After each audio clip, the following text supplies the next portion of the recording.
आप सभी का स्वागत है स्टोरी हंट में। आज हम लेकर आए हैं एक और धमाकेदार वेब सीरीज एक्सप्लेनेशन। और इस बार की वेब सीरीज का नाम है स्क्विड गेम।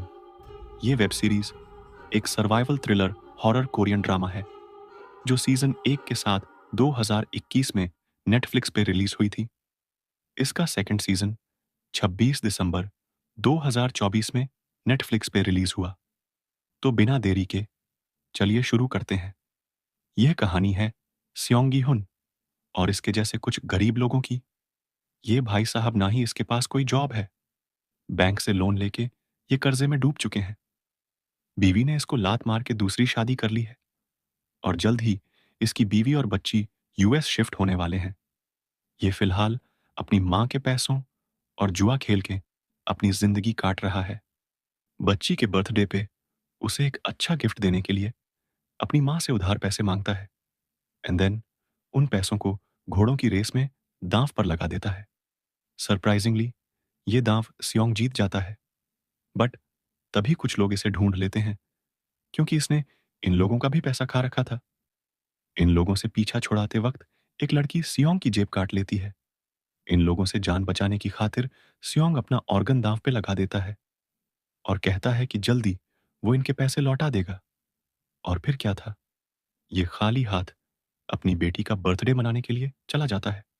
बेटी को घर छोड़ के वापस आते समय स्टेशन पे इसे एक आदमी मिलता है। इस आदमी को हम सीरीज में सेल्समैन के नाम से जानेंगे, जो कि इसे गेम ऑफर करता है और कहता है कि अगर सियोंग हारा तो उसे एक थप्पड़ मिलेगा और अगर वह जीता तो पैसे। कई सारे थप्पड़ खाने के बाद फाइनली सियोंग जीत जाता है और उसकी ऐसी कंडीशन देख के ये आदमी उसे अपना कार्ड दे के कहता है कि इसी तरह बच्चों वाली गेम खेल के पैसे कमाना चाहते हो तो इस नंबर पे कॉल करके अपनी एंट्री रजिस्टर कर लो। सियोंग रजिस्ट्रेशन कर देता है। एंड गेम में पार्टिसिपेट करते ही मास्क पहने कुछ आदमी उसको बेहोश करके एक सीक्रेट जगह पे लेके जाते हैं। जब इसे होश आता है तो ये देखता है कि यहाँ इसके अलावा 455 प्लेयर और भी आए हुए थे और इसका नंबर जो था वो था 456, यानी सबसे लास्ट। पर सबको देखने के बाद पता चलता है कि वो सारे लोग उसके जैसे ही थे। वही एक बुढ़ा आदमी था जिसका नंबर 1 था। अब कुछ ही देर में यहाँ पे मास्क मैन आते हैं एंड इन सभी प्लेयर्स को ये गेम्स के रूल्स समझा देते हैं। फिर आता है उन मास्क मैन का लीडर, जो कि एक काला मास्क और काले कपड़े पहना हुआ था। इसको हम फ्रंट मैन कहेंगे। वो बताते हैं कि 6 दिन में टोटल 6 गेम्स खेले जाएंगे और आखिर में विनर को मिलेंगे ढेर सारे पैसे, जो कि थे 45.6 अरब वॉन। और जो हार जाएगा कोई भी राउंड, उसे एलिमिनेट कर दिया जाएगा। रूल्स रेगुलेशन समझाने के बाद शुरू होता है पहला गेम। पहले गेम का नाम है रेड लाइट, ग्रीन लाइट। इस गेम के रूल्स सिंपल हैं। ग्रीन लाइट पे आपको आगे बढ़ना है एंड रेड लाइट पे आपको रुकना है, एकदम स्टैच्यू। और अगर जरा सा भी आप हिले तो आप एलिमिनेट कर दिए जाओगे, सिर्फ गेम से नहीं बल्कि लाइफ से। जी हाँ, गेम शुरू होते ही यहाँ पे होता है मौत का नंगा नाच। और पहले ही राउंड में आधे से भी ज्यादा प्लेयर्स मारे जाते हैं। सियोंग भी इसी गेम में ऑलमोस्ट मरने ही वाला था, बट इसके बचपन के दोस्त संगवू और प्लेयर 199, यानी कि अब्दुल आली, इनकी मदद से ये बच जाता है। अब इतना कुछ होने के बाद ये लोग यहाँ से वापस जाने हैं, आई मीन गेम क्विट करने का डिसीजन लेते हैं। रूल्स के अकॉर्डिंग अगर मेजॉरिटी प्लेयर गेम क्विट करना चाहते हैं तो ये लोग प्लेयर्स को घर वापस पहुंचा देंगे। वोटिंग होती है and according to results game quit किया जाता है। फिर से इन सभी प्लेयर्स को बेहोश करके इन्हें अपने घर पहुंचा दिया जाता है। वापस जाते ही सियोंग सबसे पहले पुलिस स्टेशन जाता है और इन सब के मैटर के बारे में पुलिस को बताता है, बट इसकी कोई नहीं सुनता। सियोंग के हाथ में कार्ड देख के डिटेक्टिव जुनहो इसका पीछा करता है, क्योंकि जुनहो का भाई भी कुछ टाइम पहले गायब हो गया था और गायब होने से पहले उसने एक ऐसा ही कार्ड छोड़ा था। खैर, अब ये सारे लोग गेम से बाहर तो आ जाते हैं, बट इन्हें पता चलता है कि इनकी जो रियल लाइफ है वो उस गेम वाली लाइफ से भी ज्यादा बदतर है। क्योंकि जैसा कि मैंने आपको बताया कि ये सब गरीब लोग हैं, इनके पास पैसे वगैरह तो है ही नहीं। स्योंग की माँ को डायबिटीज है, तो उसके इलाज के लिए इसको पैसे की जरूरत है। संगवू ने अगर टाइम पे पैसे नहीं दिए तो पुलिस इसके घर और उसकी माँ की दुकान पर कब्जा कर लेगी। प्लेयर 67 यानी कि कैंग अपने छोटे भाई के साथ नॉर्थ कोरिया से भाग के यहाँ पे आई थी, और अपनी माँ को नॉर्थ कोरिया से स्मगल करने के लिए उसको भी ढेर सारे पैसे की जरूरत है। अब्दुल आली ने पैसों के चक्कर में अपने बॉस का हाथ तोड़ दिया था। डियोक्सू एक गैंगस्टर है, और प्लेयर नंबर 1 यानी कि वो बुढ़ू, इसे भी ब्रेन ट्यूमर है। तो जैसा कि आप सभी देख ही सकते हो इनकी क्या कंडीशन है। तो वापस जाने के अलावा इनके पास कोई दूसरा ऑप्शन नहीं बचता। लकीली गेम ऑर्गेनाइजर इन्हें फिर से इनविटेशन भेजता है, और ऑलमोस्ट सारे प्लेयर वापस आ जाते हैं। जून हो भी सियोंग का पीछा करते करते बोट में घुस गया और एक गार्ड को मार के उसकी ड्रेस पहन के गेम वाले आइलैंड पे पहुंच जाता है। आपको बता दूं कि इनके मास्क पे जो ये निशान बने हुए हैं, ये इनकी पोस्ट को बताते हैं। और जो ये स्क्वायर शेप का मास्क है, ये सुपरवाइजर पहनता है। इस बार ये लोग अपने साथ कुछ चीजें भी लेकर आते हैं, जैसे कि सिगरेट्स, नाइफ वगैरह। और इस बार ये लोग डिसाइड करते हैं कि ये अब अपनी टीम बना के खेलेंगे। दूसरे गेम में हम देखते हैं इन्हें टास्क दिया जाता है कि हनीकॉम्ब से इन्हें एक सिलेक्टेड शेप को बाहर निकालना है, वो भी बिना किसी टूट फूट के। गेम शुरू होने से पहले प्लेयर्स को अपनी पसंद की शेप चूज करने के लिए कहा जाता है। और अब इन्हें, क्योंकि रूल्स का तो पता ही नहीं था कि ये गेम कैसे खेलना है, इसीलिए सियोंग के हिस्से में आती है ये अम्ब्रेला, जो कि एक काफी मुश्किल टास्क था। सेंगवू ने ट्रायंगल चूज किया था, तो इसके लिए काफी आसान था। बट फाइनली किसी तरह सियोंग भी अपना दिमाग लगा के उस अम्ब्रेला को शेप से बाहर निकाल लेता है, वो भी चाट चाट के। हारे हुए प्लेयर्स को गार्ड्स एक एक करके मारने लगते हैं, बट तभी एक सरफिरा प्लेयर गार्ड को ही बंदी बना लेता है और उसका मास्क निकाल के वो देखता है कि ये तो एक बच्चा है।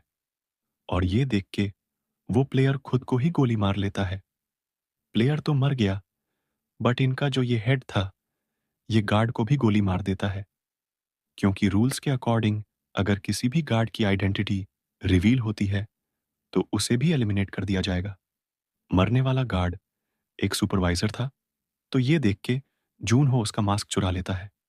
इसके बाद हम देखते हैं कि प्लेयर 111, जो कि एक डॉक्टर भी है, ये कुछ गार्ड्स के साथ मिलके ऑर्गन स्मगलिंग का काम कर रहा है। ये गार्ड्स को अधमरे प्लेयर्स के ऑर्गन्स देता है, और ये गार्ड्स उसको बदले में अगले गेम का नाम बताते हैं। इस दिन एक गार्ड ने जानबूझ के प्लेयर्स को कम खाना दिया, तो इसी बात को लेकर कुछ एक दो प्लेयर्स आपस में लड़ पड़ते हैं और एक प्लेयर को मार देते हैं। अब इस बंदे को मारते ही उसके हिस्से के पैसे भी पिगी बैंक में जमा हो जाते हैं। अब यहां इन्हें पता चलता है कि अगर इस तरह आप किसी प्लेयर को मारते हो तो एक तो कंपटीशन कम होगा, और दूसरा जो प्राइज मनी है वो भी बढ़ सकती है। अब रात होते ही ताकतवर प्लेयर्स कमजोर लोगों को मारने लगते हैं। कई देर तक खून खराबा चलता है। फिर उसके बाद प्लेयर एक चिल्लाकर गार्ड्स को यहां पे बुलाता है, और ये लड़ाई रुक जाती है। रात जून हो के बाजू वाला गार्ड उसको कुछ मैसेज भेज रहा था, क्योंकि जून हो ने जिस गार्ड की जगह ली थी वो भी ऑर्गन बिजनेस में शामिल था। अब तीसरे गेम के लिए गार्ड्स ने प्लेयर्स को 10 मेंबर की टीम बनाने के लिए कहा। अब क्योंकि इस डॉक्टर ने 101 की गैंग ज्वाइन कर ली थी, तो डियोक्सू यानी कि प्लेयर 101, इसका नाम डियोक्सू है। याद रखना, डॉक्टर ने इसको पहले ही बता दिया था कि तीसरा गेम टग ऑफ वॉर यानी कि रस्सा खींचने का होने वाला है। तो डियोक्सू ने 202 को धोखा देके अपनी टीम से निकाल दिया और 10 ताकतवर मुस्टंडो की टीम तैयार कर ली। सियोंग की टीम में सभी फिजिकली कमजोर लोग थे, बट प्लेयर 001 इनको बताता है कि जो ये गेम है ये सिर्फ मसल पावर का नहीं है, बल्कि माइंड गेम है। फिर हम देखते हैं प्लेयर 001 सबको स्ट्रैटेजी बताता है, और माइंड गेम एंड यूनिटी से वो लोग ये गेम जीत जाते हैं। यहां हमें पता चलता है कि प्लेयर 00 एक बहुत पुराना चावल है। उसे ये गेम्स का बहुत अच्छा एक्सपीरियंस है। जुनहो स्क्वायर मास्क की मदद से अपने खोए हुए भाई की इंफॉर्मेशन निकालवाने के लिए चला गया। इसे हेड के ऑफिस जाकर पता चलता है कि स्क्विड गेम बरसों से चले आ रहे थे और उसका भाई 2015 की गेम्स का चैंपियन भी रह चुका है। स्टोरेज रूम में छिपा जन हो हेड को फोन पे बात करते हुए सुन लेता है और ये लोग अब वीआईपीस के स्वागत की तैयारी कर रहे थे। अब आता है गेम नंबर 4। यहाँ सभी प्लेयर्स को जोड़ियां बनानी थी। सभी अपने फेवरेट पार्टनर्स को चूज करके जोड़ियां बना लेते हैं। प्लेयर 212 को कोई पार्टनर नहीं मिलता तो गार्ड उसे गेम से बाहर ले जाते हैं। अब इस गेम में प्लेयर्स को अपने ही जोड़ीदार को हराना था। जिसके पास एंड में सबसे ज्यादा मार्बल बचेंगे वही विनर होगा। प्लेयर 240 के पास जीने का कोई मकसद नहीं था, ना ही इसके पास कोई फैमिली थी। इसीलिए ये जानबूझकर गेम हार जाती है ताकि सामने वाली लड़की अपने भाई को एक अच्छी जिंदगी दे सके। संगवू ने अली के भोलेपन का फायदा उठा के उसके सारे मार्बल्स चुरा लिए। दूसरी तरफ सियोंग ने प्लेयर 001 की भूलने की बीमारी का फायदा उठा के उसे धोखे से हरा दिया। सियोंग लगभग जीत चुका था, लेकिन आखिरी मोमेंट में बूढ़ा उसे बताता है कि उसके पास अब भी एक मार्बल बाकी है और ये बूढ़ा शुरू से जानता था कि सियोंग उसके साथ धोखा कर रहा है, लेकिन दोस्ती के नाम पर उसने आखिरी मार्बल भी सियोंग को दे दिया। बाय द वे, ये एपिसोड काफी इमोशनल था। वापस आकर ये लोग देखते हैं कि मीनियो अभी जिंदा है। कुछ ही देर में यहाँ पे वीआईपी भी आ जाते हैं। ये वो अमीर लोग हैं जो कि इन प्लेयर्स पर सट्टा लगाते हैं। सेपरेट रूम में जाकर ये अब गेम को लाइव देखने की तैयारी कर रहे थे, लेकिन किसी रीजन से गेम का होस्ट इनको ज्वाइन नहीं कर पाया। होस्ट यानी कि इस गेम का man organiser, the front man, zone हो चुपके से मास्क बदल के सर्विंग स्टाफ में घुस गया।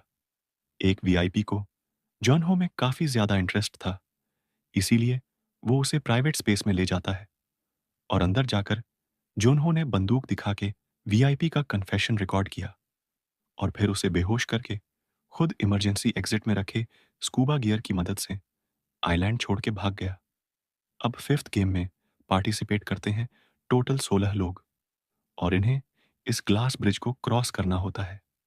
इस ब्रिज में दो तरह के ग्लास लगे हुए थे, एक नॉर्मल और एक टेम्पर्ड। टेम्पर्ड ग्लास पे ही पैर रख के ये लोग ब्रिज क्रॉस कर सकते थे। नॉर्मल ग्लास पे अगर पैर रखा तो सीधा ऊपर का टिकट कटेगा, क्योंकि नीचे बहुत गहरी खाई थी।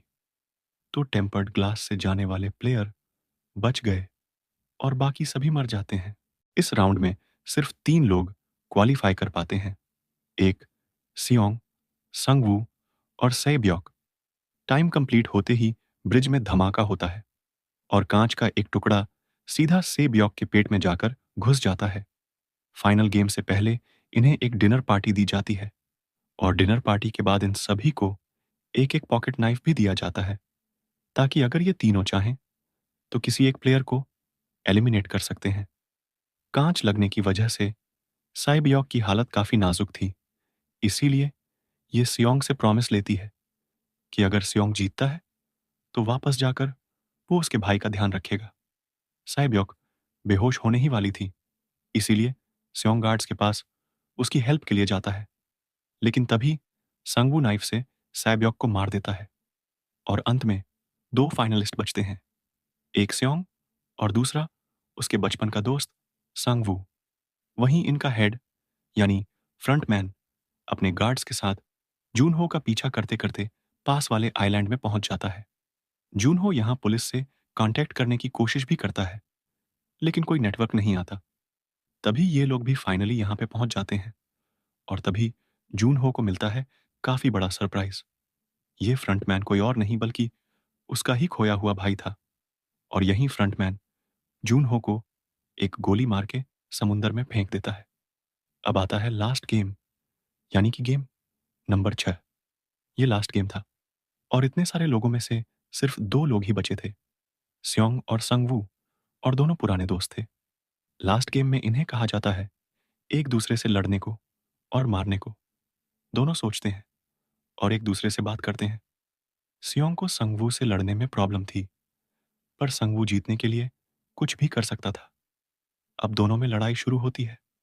सियोंग संगवू को जख्मी करके यहाँ पे जीतने ही वाला था, लेकिन सियोंग यहाँ पे गेम क्विट करने की सोचता है ताकि दोनों लोगों की जान बच सके। लेकिन अगर वो ऐसा करता तो यहाँ पे किसी को भी प्राइज मनी नहीं मिलती। ये देख के सांगवू अपनी ही जान की कुर्बानी दे देता है और मरने से पहले वो स्योंग से कहता है कि वो वापस जाकर संगवू की माँ का ख्याल रखे। करोड़ों रुपए जीतने के बाद स्योंग घर वापस जाता है और घर जाकर देखता है कि उसकी माँ फर्श पर मरी पड़ी थी। ये सब देख के अब स्योंग और भी ज्यादा डिप्रेस्ड हो जाता है। और जैसा कि आप जानते हैं, उसकी बेटी और बीवी तो पहले ही यूएस शिफ्ट हो चुकी हैं, तो इतने करोड़ों रुपए जीतने के बाद भी उसे कुछ खास खुशी नहीं मिलती। अब कहानी आती है 1 साल आगे, जहां हमें पता चलता है कि स्योंग ने जीते हुए पैसों को अभी तक हाथ भी नहीं लगाया है और वो अब भी वैसे ही गरीबों की तरह जी रहा है। तभी अचानक होस्ट उसे एक विजिटिंग कार्ड भेजता है। कार्ड पे लिखे हुए एड्रेस पे पहुंच के उसे पता चलता है कि प्लेयर 001, यानी कि वो बूढ़ा आदमी, अपने डेथ बेड पे अपनी आखिरी सांसें गिन रहा था। और यहीं पर सियोंग को यह भी पता चलता है कि ये 001 ही पूरे गेम का होस्ट था। ये बूढ़ा आदमी उससे कहता है कि एक्सट्रीम गरीब और एक्सट्रीम अमीर दोनों में एक चीज कॉमन है, वो ये कि इनकी लाइफ में कोई भी एक्साइटमेंट नहीं रहती। जो बहुत अमीर लोग हैं वो भी अपनी सारी ख्वाहिशें पूरी कर लेते हैं और फिर जल्द ही उनकी लाइफ में सारा जो फन होता है वो खत्म हो जाता है। और इसीलिए ये फन वापस लाने के लिए उसने स्क्विड गेम शुरू किया था। ये सियोंग से ये भी कहता है कि इनको गेम छोड़कर वापस जाने का चांस भी दिया गया था, लेकिन फिर भी लोग पैसा कमाने के लिए वापस आ गए। फिर इसमें चाहे इनकी खुद की या फिर इनके किसी करीबी की ही जान क्यों ना जाए। इसीलिए 001 को लगता है कि इसका जो ये डिसीजन था ये एकदम सही था। दुनिया में इंसानियत जैसी कोई चीज बाकी नहीं है। यहाँ पर थोड़ी बहुत और बातचीत होने के बाद ये बूढ़ा आदमी भी अपना दम तोड़ देता है और इसकी सारी बातें सुन के सियोंग जीते हुए सारे पैसों को सही जगह इस्तेमाल करने की सोचता है। वो साय बियोक के भाई को शेल्टर से उठा के सांगवू की माँ के पास ले जाता है और उन्हें अच्छे खासे पैसे देने के बाद खुद अपनी बेटी से मिलने के लिए यूएस के लिए निकल पड़ता है। लेकिन एयरपोर्ट जाते वक्त उसे रास्ते में वही आदमी मिलता है जो कि उसे शुरुआत में मिला था, यानी कि सेल्समैन। वो यहाँ पे फिर से किसी गरीब आदमी को फंसा रहा था। सियोंग उस मजबूर आदमी के हाथ से वो कार्ड छीन के उसे वापस घर जाने के लिए कहता है। फ्लाइट पर बैठने से पहले सियोंग कार्ड पर लिखे नंबर पर कॉल करके कहता है कि वो उन्हें कभी माफ नहीं करेगा। और तभी उसे पता चलता है कि ये लोग लगातार सियोंग पर नजर रखे हुए थे। और ये सुनते ही सियोंग यूएस जाने का प्लान कैंसिल कर देता है और एयरपोर्ट से वापस आ जाता है। मतलब कि अब सेकंड सीजन में ये अपना बदला लेगा। यहाँ होता है सीजन 1 खत्म, तो सीजन 2 की शुरुआत होती है सीजन 1 के एंडिंग से। यहाँ स्योंग और फ्रंटमैन बात कर रहे होते हैं और फ्रंटमैन बोलता है कि उसका कोई नहीं बचा और उसे अपनी बेटी के पास अमेरिका चले जाना चाहिए था। उसे ना जाने का अफसोस जरूर होगा, लेकिन स्योंग बोलता है कि वो कहीं भी हो, वो उसे ढूंढ लेगा। यहाँ पर स्योंग समझ जाता है कि फ्रंटमैन किसी तरह उसे ट्रैक कर रहा है, जिसके बाद सबसे पहले वह जाकर अपनी बॉडी को चेक करता है और उसे उसके कान के पीछे ट्रैकर मिल जाता है, जिससे फ्रंटमैन उस पर नजर रख रहा था। इसके बाद अपने को जूनहो को दिखाया जाता है, जो अस्पताल में होता है और फिलहाल जिंदा होता है। इसके बाद अपने को 2 साल बाद का सीन दिखाते हैं। जूनहो ने अपने सीनियर को बताया होता है उस आइलैंड और उस गेम के बारे में, लेकिन किसी को भी उसकी बात पर यकीन नहीं होता। सब उसे पागल समझ रहे होते हैं, क्योंकि किसी को भी उस आइलैंड के बारे में कोई भी चीज पता नहीं चली थी और ना ही जूनहो ने जो फोटो भेजे थे वो किसी को मिले थे। तो सबको लगता है कि जूनहो झूठ बोल रहा है या फिर उसका दिमाग खराब हो गया है। लेकिन एक बंदा होता है जिसे जूनहो की बात पर यकीन होता है, और वो होता है कैप्टन पार्क। इसी ने जूनहो की जान बचाई थी जब वह गोली लगने की वजह से पानी में डूब रहा था। खैर, तो पिछले 1.5 सालों से जूनहो कैप्टन पार्क के साथ मिलकर उस आइलैंड को ढूंढ रहा होता है, पर अब तक उसे कुछ भी नहीं मिला। हर बार यह दोनों किसी एक आइलैंड पर जाते हैं, पर अब तक इन्हें कुछ भी नहीं मिला। कैप्टन पार्क अब इन सब से थक चुका था, और वह जूनहो को बोलता है कि अब उसे आइलैंड और गेम को भूल जाना चाहिए। और जूनहो बोलता है कि अब से वो लोग आइलैंड को ढूंढने नहीं जाएंगे। जिसके बाद अपने को सियोंग को दिखाते हैं, जो पिछले 2 साल से उस सेल्समैन को ढूंढ रहा है। इसके लिए उसने एक बंदे को हायर किया था जिसका नाम होता है मिस्टर किम। मिस्टर किम पिछले 2 साल से अपने सारे आदमियों को सभी स्टेशन में भेज रहा है, लेकिन अब तक उसे कोई भी स्टेशन में डिडक्ची खेलता हुआ नहीं मिला। यहां पर स्योंग मिस्टर किम को बोलता है कि उसके गेम को 2 साल हो चुके हैं, और अब वो बंदा नए गेम के लिए लोगों को चुन रहा होगा। इसके लिए अब उसे ज्यादा लोगों को काम में लगाना होगा। सियोंग मिस्टर किम को 10 मिलियन वॉन देता है, क्योंकि अगर इस बार उन्हें वो बंदा नहीं मिला तो इन्हें अगले 1 साल तक वेट करना होगा। जिसके बाद मिस्टर किम अपनी पूरी टीम लगा देता है। वो सेल्समैन को ढूंढने में काफी दिन लगा देते हैं, लेकिन वो नहीं मिलता। फिर एक दिन वू स्योक और मिस्टर किम स्टेशन में बैठे होते हैं और बात कर रहे होते हैं। तभी उन्हें सेल्समैन दिखाई देता है, जो एक बंदे के साथ डीडाक जी खेल रहा होता है। और ये बात वो लोग स्योंग को बताते हैं, और स्योंग उन्हें सेल्समैन का पीछा करने के लिए कहता है। इसके बाद मिस्टर किम और वू स्योक सेल्समैन का पीछा करते हुए एक जगह पहुंचते हैं और उसे पकड़ने की कोशिश करते हैं, लेकिन सेल्समैन उन्हें पकड़ लेता है। दूसरी ओर स्योंग को तेज ड्राइविंग की वजह से जूनहो और उसके साथी पकड़ लेते हैं और फाइन लगा देते हैं, जिससे वह चुपचाप वहां से निकल जाता है। अब जूनहो को यह बात अजीब लगती है, और स्योंग का नाम देखकर उसे लगता है कि उसने यह नाम कहीं सुना है। वहीं स्योंग मिस्टर किम द्वारा बताए गए लोकेशन पर पहुंचता है, लेकिन वहां कोई नहीं होता। इसके बाद यह दिखाया जाता है कि सेल्समैन ने मिस्टर किम और वू स्योक को सियोंग के होटल में बंद कर रखा है और उन्हें रॉक, पेपर, स्काइजर्स खेलने के लिए कहता है। अंत में मिस्टर किम हार जाता है और सेल्समैन उसे मार देता है। फिर वह वूसियोक से सब कुछ सच बताने के लिए कहता है। दूसरी तरफ जूनहो सियोंग के बारे में और जानकारी निकालता है, और उसकी फोटो देखकर उसे याद आता है कि वह उसके भाई के बारे में जानने के लिए सियोंग से मिला था, लेकिन उसने उसे कुछ भी बताने से मना कर दिया था। फिर जूनहो उस गाड़ी के बारे में पता लगाता है, और उसे पता चलता है कि सनशाइन नाम की एक कंपनी ने उसे रेंट पर लिया है। इसके बाद जूनहो उस कंपनी के ऑफिस के एड्रेस पर पहुंचता है, जहां उसे सेल्समैन का पुतला और गेम कार्ड मिलता है। वहां एक फाइल होती है जिसमें सियोंग के होटल का एड्रेस होता है। वहीं सियोंग अपने होटल में आता है, और वहां सेल्समैन पहले से मौजूद होता है। सेल्समैन उसे बताता है कि उसे अपनी बेटी के पास चले जाना चाहिए था। सियोंग बोलता है, उस दिन मैंने तुम्हें स्टेशन में देखा, और तभी मैंने रुकने का फैसला किया, क्योंकि तुमने मुझे उस गेम के बारे में बताया था।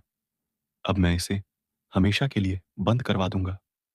यहां पर सियोंग सेल्समैन से उसके बॉस के बारे में पूछता है, और वह कहता है कि वह लोगों को पकड़कर उन्हें मारने की आदत नहीं डाल सकता था।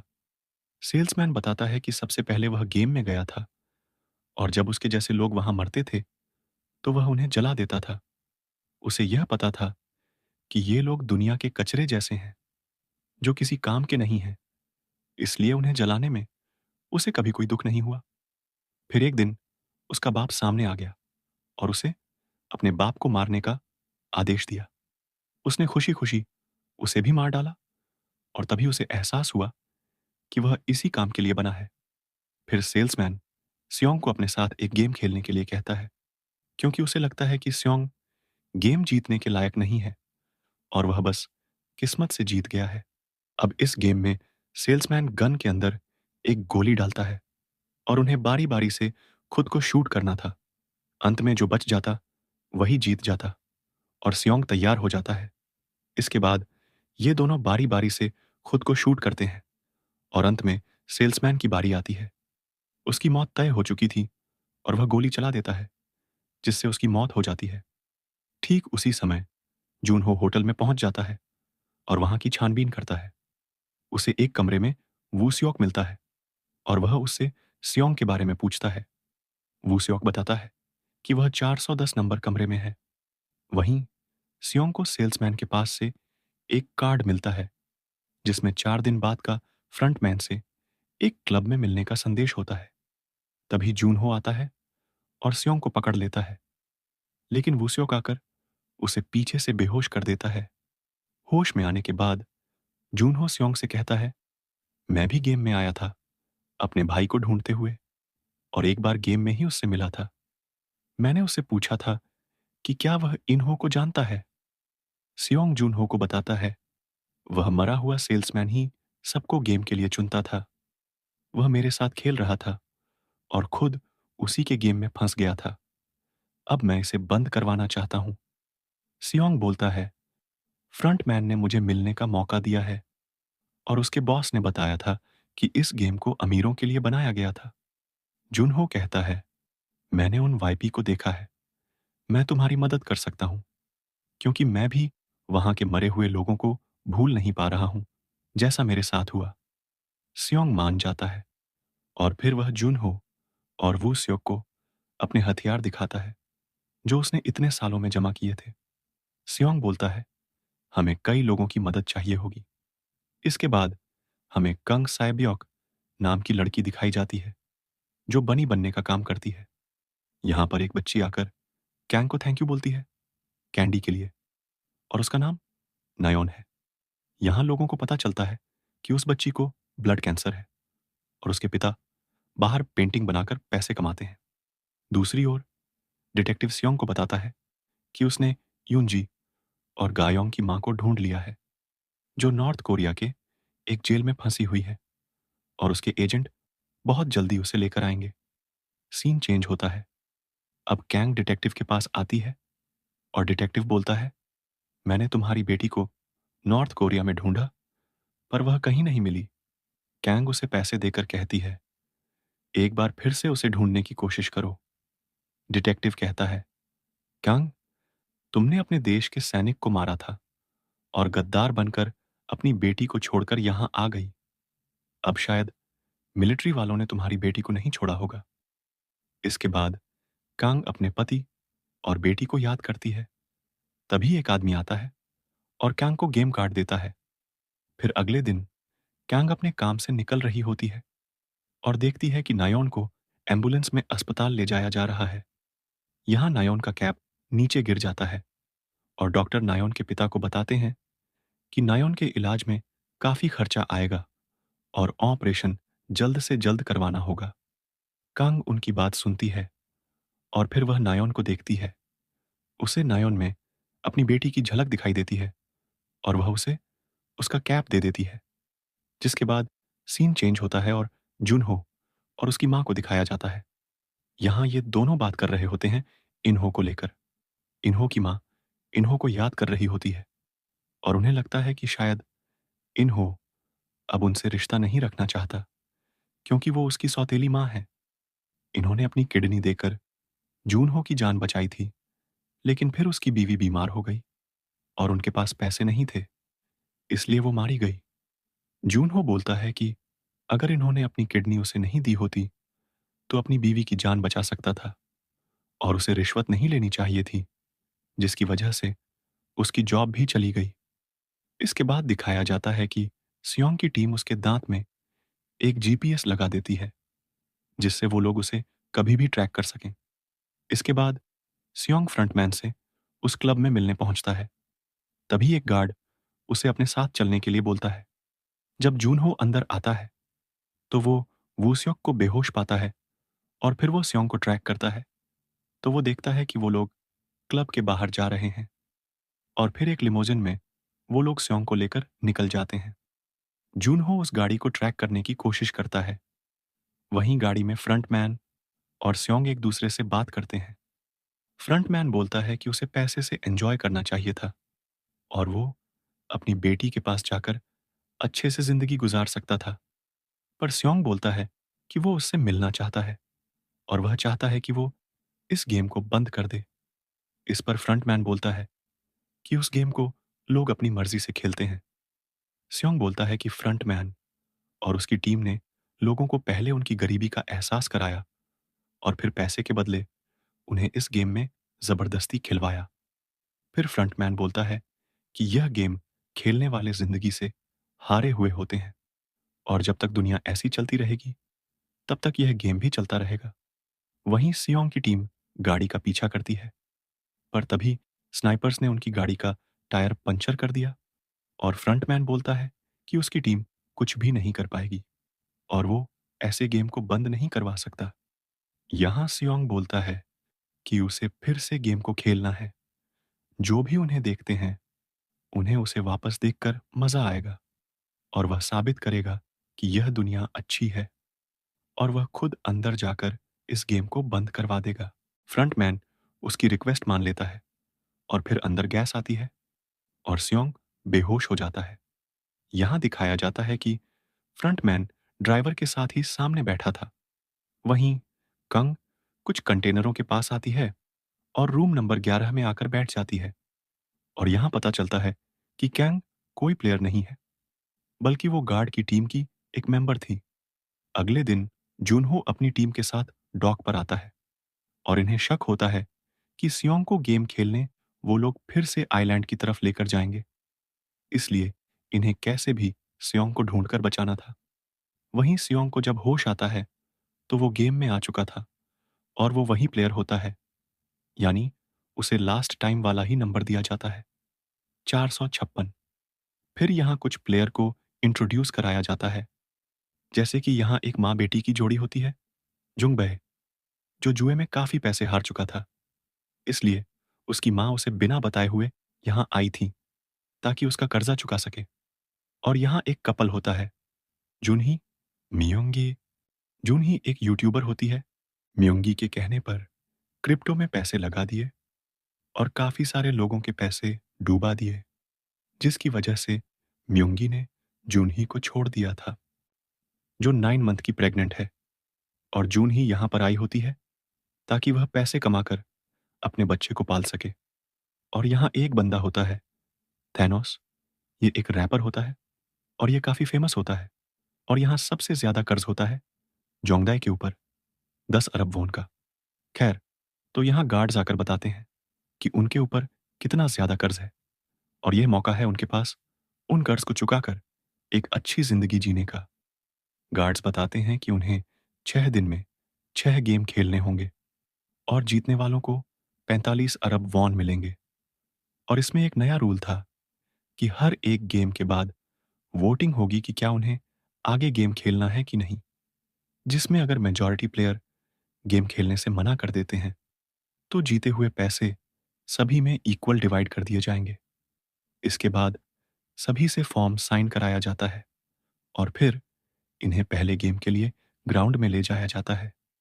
तभी यहाँ सियोंग को उसका एक फ्रेंड मिलता है। इसका नाम होता है जुंग बे और ये दोनों 3 साल के बाद मिले थे। सियोंग गीहन को बोलता है कि वो उसके पीछे रहे और फिर ये लोग पहले गेम के लिए ग्राउंड में पहुंचते हैं और ये गेम होता है रेड लाइट और ग्रीन लाइट जैसा, जैसा हमने सीजन 1 में देखा था। यहाँ पर सियोंग अपने ट्रैकर चेक करता है तो उसे पता चलता है कि इन्होंने उसका ट्रैकर निकाल दिया है, मतलब अब उसके लग चुके हैं। उसी समय जुनहो ट्रैकर का पीछा करते हुए एक आइलैंड में पहुंचता है और उसे ट्रैकर मछली के खाने के अंदर मिलता है और फिशरमैन बोलता है कि उसे एक आदमी ने आकर चारा फ्री में दिया था। खैर, तो पहला गेम स्टार्ट होता है और सियोंग सबको बताता है कि यह गेम जैसा वो लोग सोच रहे हैं वैसा नहीं है। अगर उन लोगों ने उसकी बात नहीं मानी तो वो लोग मारे जाएंगे। और फिर गेम स्टार्ट होता है और सियोंग सबको धीरे धीरे आगे लेकर जाता है। तभी एक लड़की हिल जाती है और उसे शूट कर दिया जाता है, जिसे देखकर सब डर जाते हैं और इधर उधर भागने लगते हैं। और फिर जो हिले थे सबको शूट कर दिया जाता है और स्योंग बोलता है कि डरने की जरूरत नहीं है, वो लोग बस अपनी जगह पर खड़े रहे। और यहाँ कैंग देखती है कि नयोन के डैड भी इस गेम में आए थे। यहाँ पर ज्यादातर स्नाइपर लोगों के पैर में गोली मारते हैं। इसका रीजन हमें आगे पता चलेगा। और फिर स्योंग जैसे तैसे करके लाइन क्रॉस कर जाता है। तभी वह देखता है कि एक घायल आदमी है जिसे स्योंग लेने वापस जाता है और ह्युंजू उसकी मदद करती है और ये दोनों उसे लेकर लाइन क्रॉस कर जाते हैं, पर कैंग उसे मार देती है। अदर हैंड जूनहो समझ जाता है कि गेम वाले किसी तरह उन्हें ट्रैक कर रहे हैं और उन्होंने ही उन्हें यहां भेजा है, तो वो लोग आसपास नहीं होंगे। तभी पार्क बोलता है कि तूफान आने वाला है और उन्हें वापस जाना चाहिए।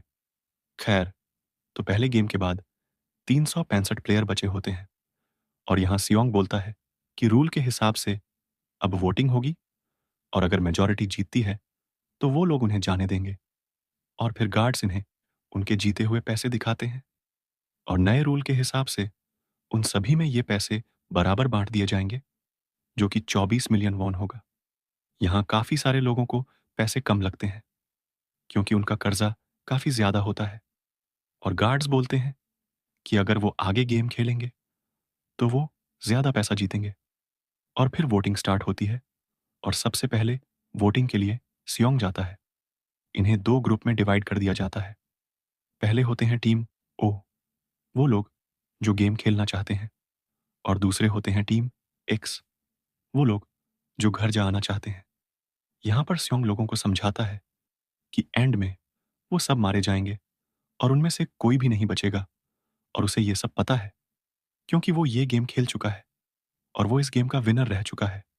बट थैनोस और जोंगदे बोलते हैं कि अगर वो ये गेम खेल चुका है और जीत चुका है तो फिर वो उनकी मदद करें इस गेम को जीतने में। जिसके बाद वोटिंग फिर से स्टार्ट होती है और लास्ट में वोटिंग टाई हो जाता है और फिर यहाँ प्लेयर नंबर 1 आता है और यह होता है इनहो, और वो एक्स को चुनता है। इन सब से सियोंग काफी दुखी था क्योंकि वो सबको बचाकर यहां से निकालना चाहता था।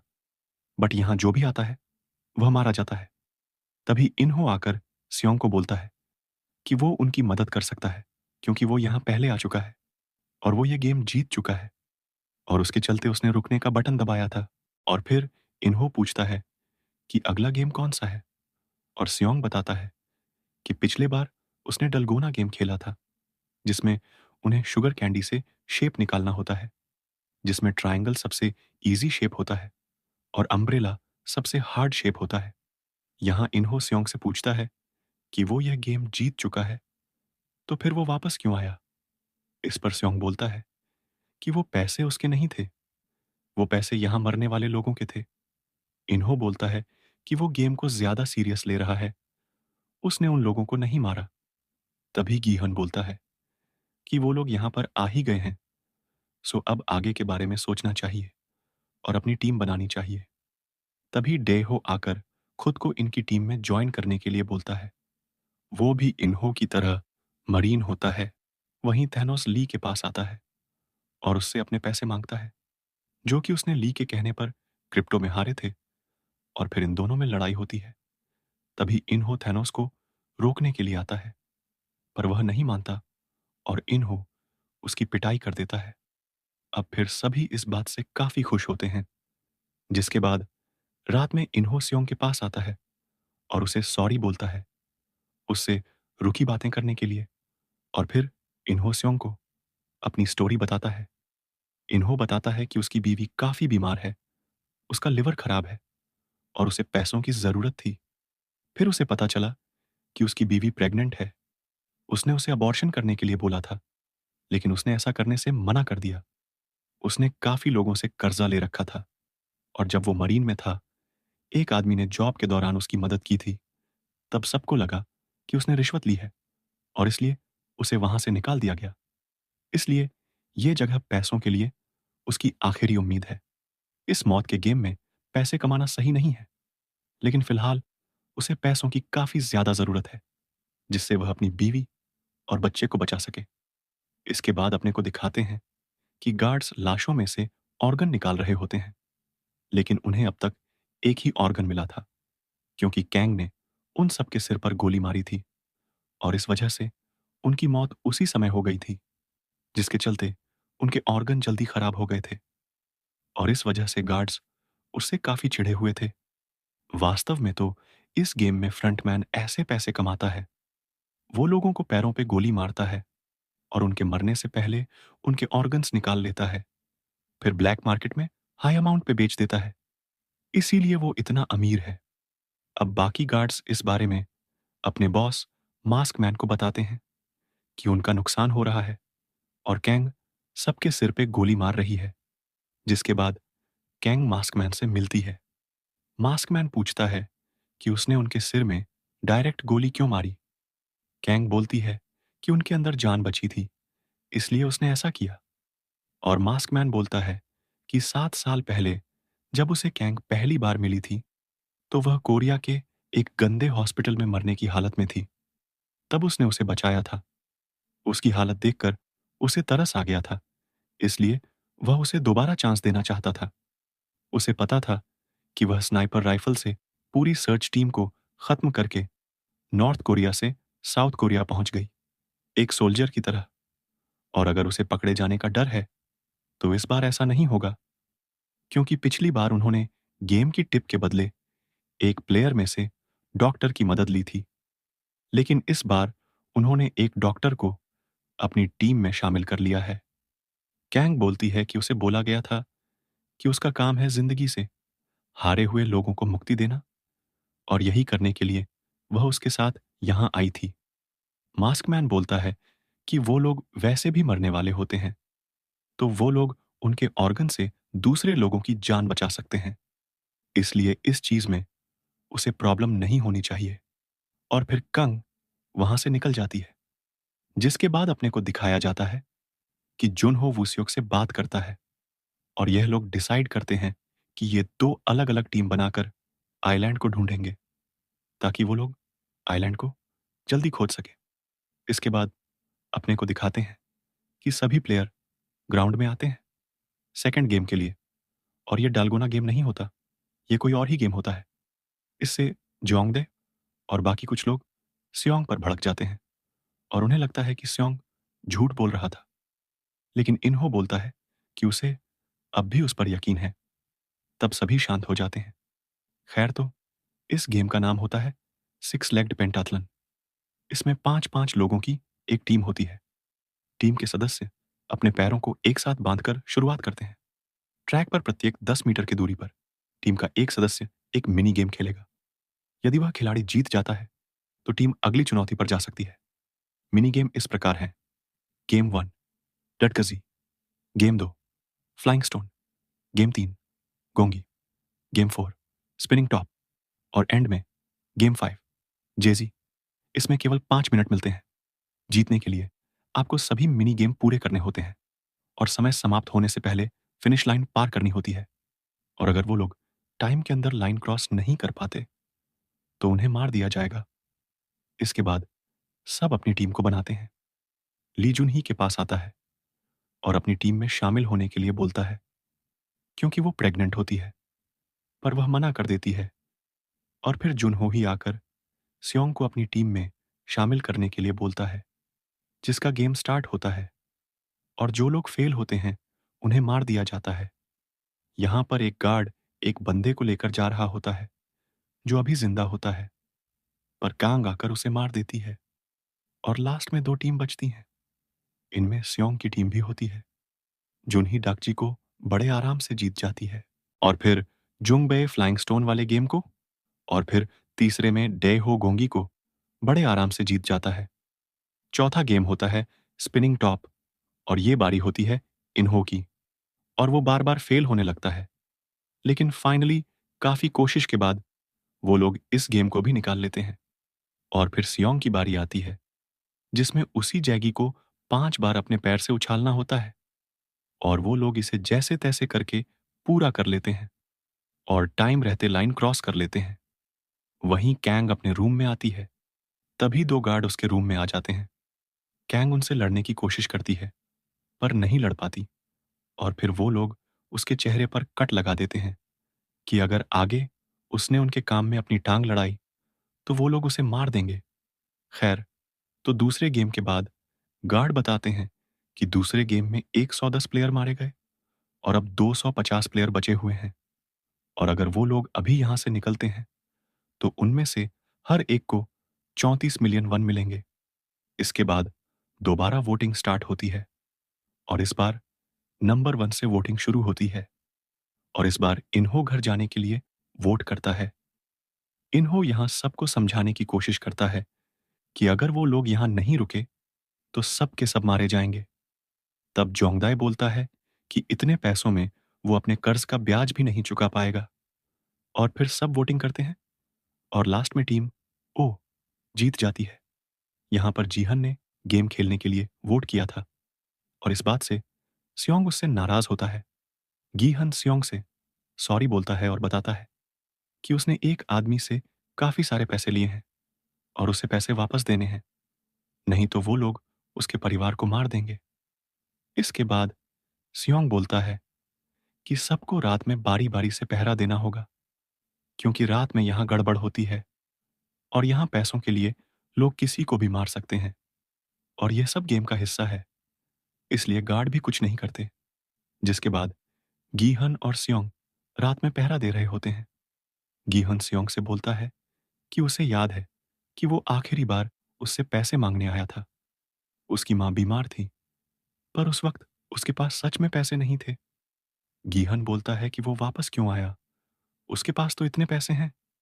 सियोंग बोलता है कि अगर वो उसके सामने मर जाए तो वो इतने पैसों का क्या करेगा। सियोंग बोलता है कि वह सबको साथ में बाहर ले जाना चाहता है, लेकिन वह इन लोगों को नहीं बदल पा रहा है। जिसके बाद अगले दिन सबको तीसरे गेम खेलने के लिए एक बड़े से हॉल में लाया जाता है, जिसके बीच एक सर्कल बना होता है जहां इन्हें खड़ा होना होता है, और इस गेम का नाम होता है मिंगल। और रूल सिंपल होता है, सभी खिलाड़ी एरिना के बीच में बने प्लेटफॉर्म पर कदम रखेंगे।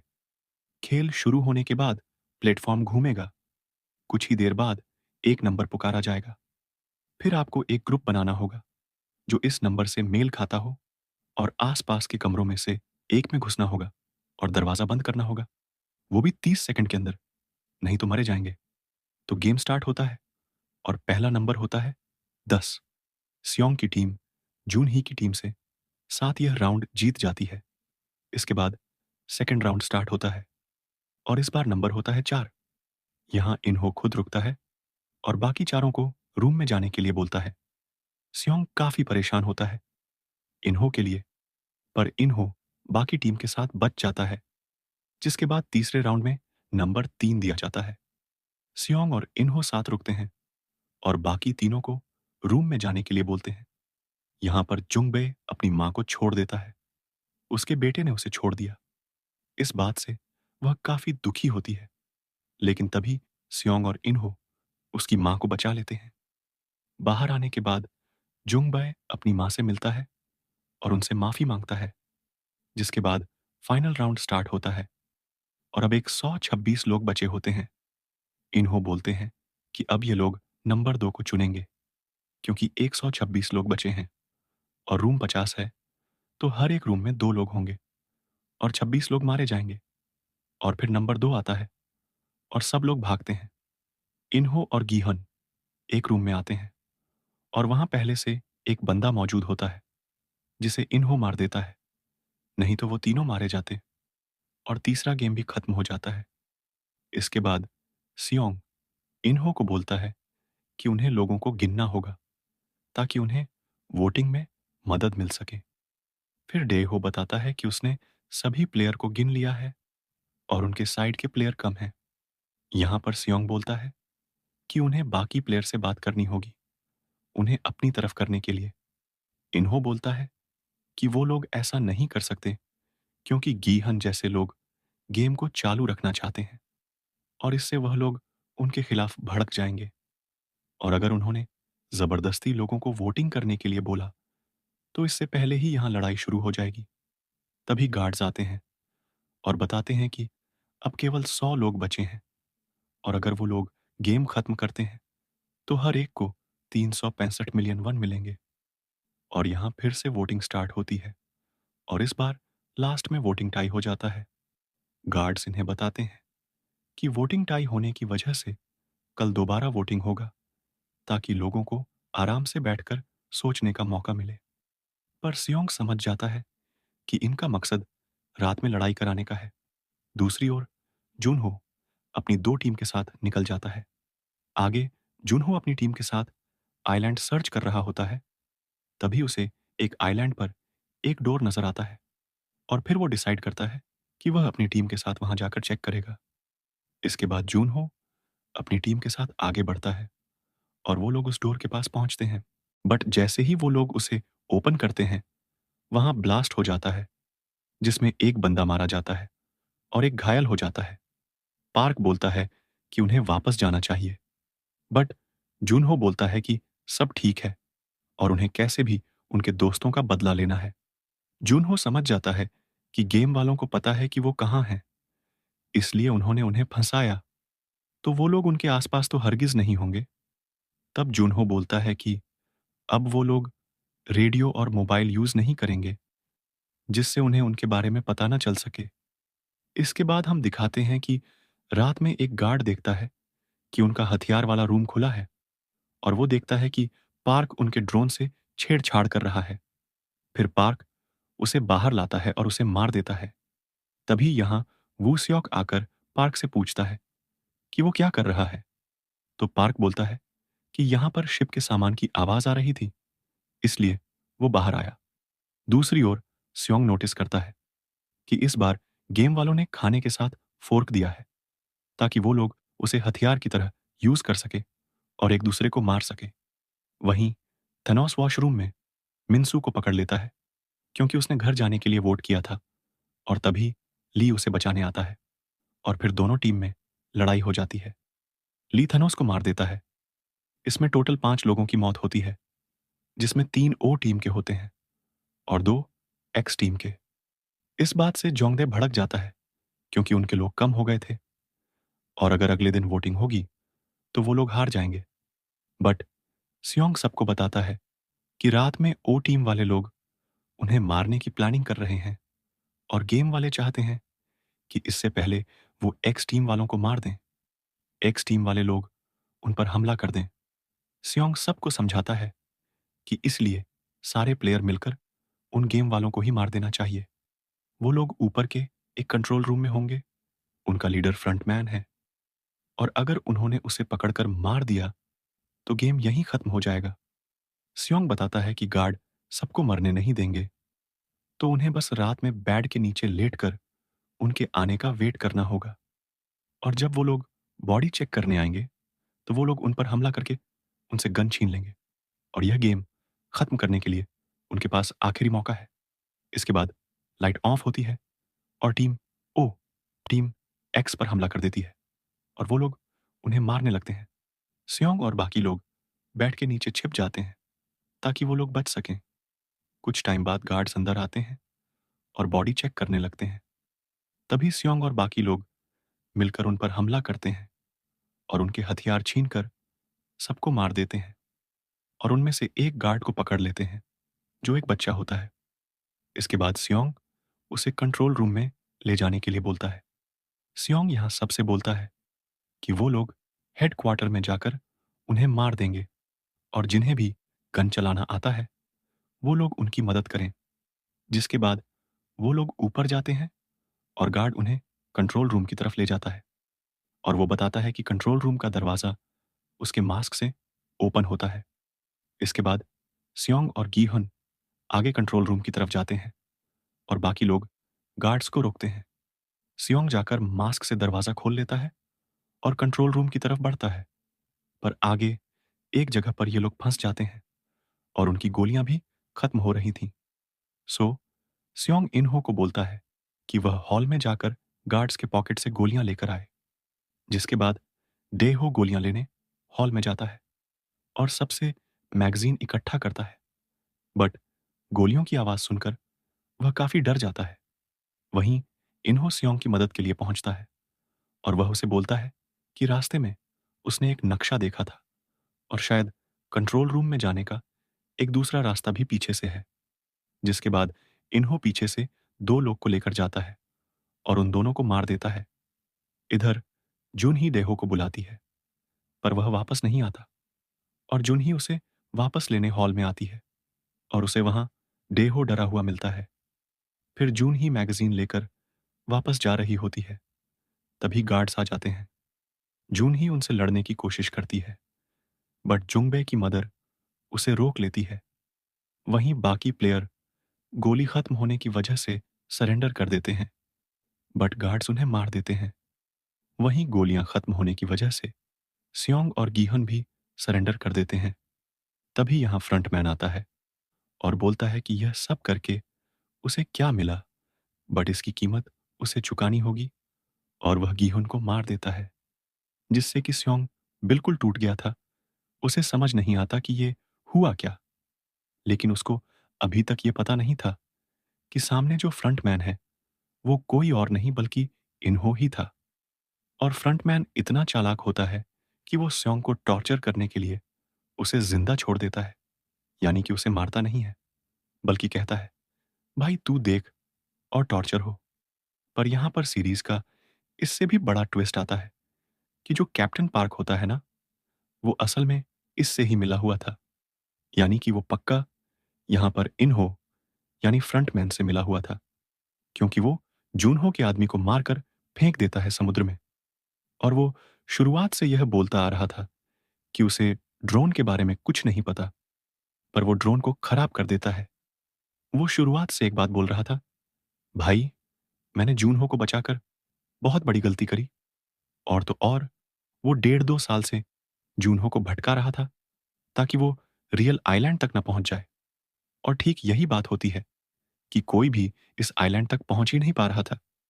और बस इसी के साथ सीजन 2 यहीं पर खत्म हो जाता है। अब बारी आती है पोस्ट क्रेडिट सीन की। यह केवल 5 सेकंड का सीन था, जिसमें बहुत सारा फिलर दे दिया इन्होंने, बट यह सीन काफी ज्यादा इंपॉर्टेंट है, क्योंकि हमको अगला गेम देखने के लिए मिलता है, जिसमें इवनिंग का टाइम दिखा रखा है और एक ग्राउंड में 2 डॉल्स होती हैं। एक वही रेड लाइट ग्रीन लाइट वाली, जिसकी आंखों में सेंसर्स लगे थे, और दूसरी नई डॉल थी, एक मेल डॉल। उस ग्राउंड में 3 ही प्लेयर जाते हुए दिखाए जाते हैं। एक तो प्लेयर नंबर 100, जिस पे 100 अरब वॉन का कर्जा था। दूसरा प्लेयर नंबर 96 और तीसरा प्लेयर नंबर 353। इनके अलावा कोई भी प्लेयर नहीं दिखाया गया। और यहां हम रेड एंड ग्रीन सिग्नल भी देख पाते हैं। अब पता नहीं ये गेम कौन सा होगा, पर मुझे लगता है अगले सीजन में धमाकेदार होने वाला है। उम्मीद करता हूं आपको ये दोनों सीजन अच्छे से समझ आ गए होंगे। अगर कुछ मिस हुआ हो या कोई भी सवाल हो तो मुझे कमेंट में जरूर बताना, मैं आपका रिप्लाई जरूर करूंगा।